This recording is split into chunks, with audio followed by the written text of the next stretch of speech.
Hi, welcome to this new course. You already know the title of the course, so I'm not going to repeat it. It is about the letter of credit, it is about the international trade finance, it is about UCP 500, 600. So these are the focus areas in this course. This course is the specialized course in the VGA Global MBA Knowledge series of courses. In this course, I'm going to cover these topics that are very, very important for you to understand if you want to become an international trade professional, a successful international trade professional. In this course, step by step, I will cover topics that are going to make the understanding of these subjects, letter of credit, trade finance, UCP, very easy and simple for you. In this particular introductory lecture, let us look at what are the topics that are covered in this course. These topics, when I will just explain, I will list out, you will find little difficult to understand, but don't worry. In this course, I will make these topics very easy and simple for you to understand in a very logical manner. Let us look at the topics that I'm going to cover in this course.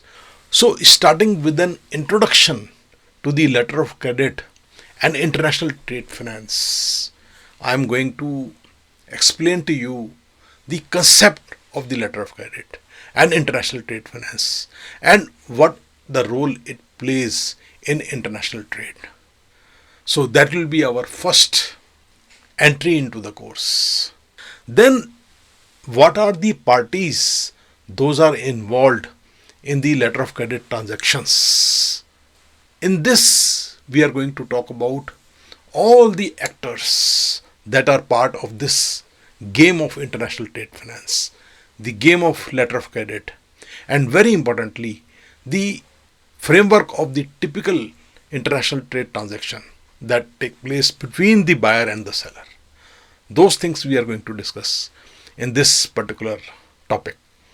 Then, thirdly, we are going to discuss about the types of the letter of credit and their uses. Here, you will start understanding the concept of letter of credit and how much it is significant in international trade. Then, we will be talking about the features and advantages of the letter of credit. What advantages are there and what are the features that amplify these advantages of the letter of credit? Those things we are going to discuss in this particular chapter. And then what are the risks that are associated with the letter of credit system for the different players, the buyer, the seller, the intermediaries, who are at risk, what kind of risks are there, and what are the risk mitigating strategies for avoiding those risks. So those things are going to be covered in this particular episode. Then what are the documentary requirement and the compliances that are required to handle the UCP, that is the Uniform Customs and Practices for Documentary Credit. And when I say documentary credit, I am talking about the letter of credit mainly. But there are different methods of documentary credit. We'll be talking about that.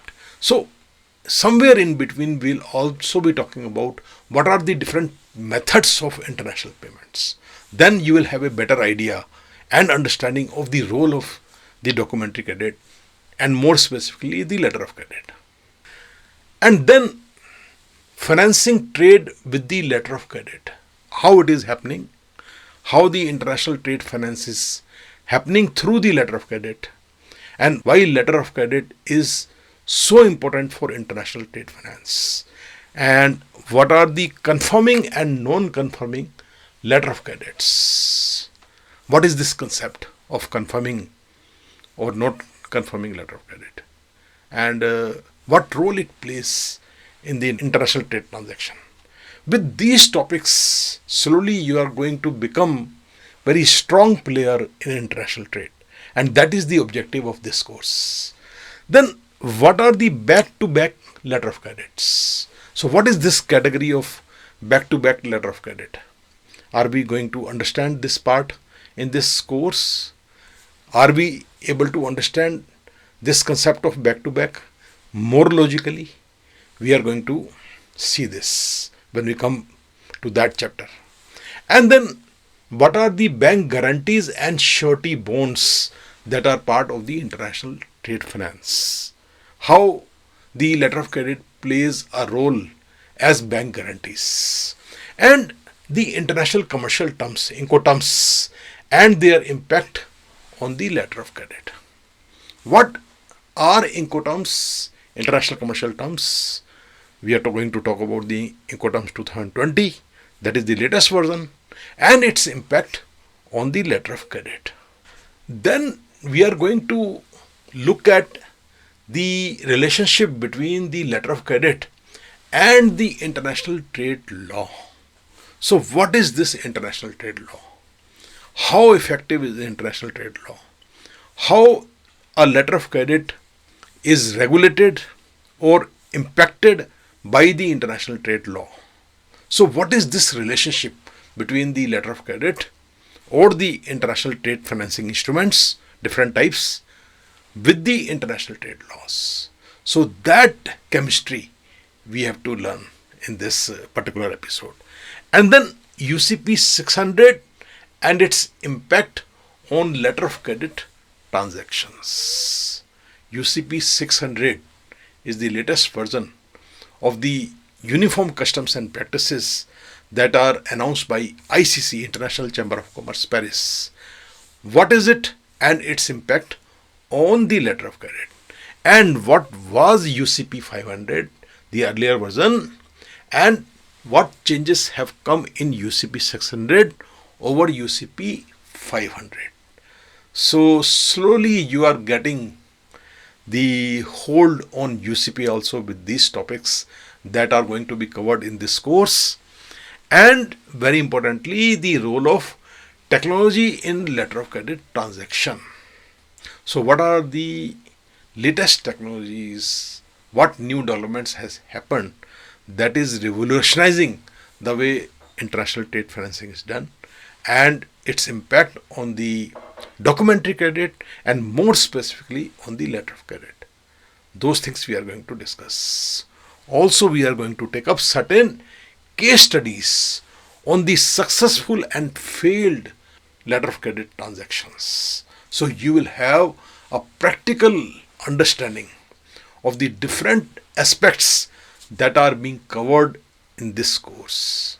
So these case studies are going to make your understanding very strong in this course.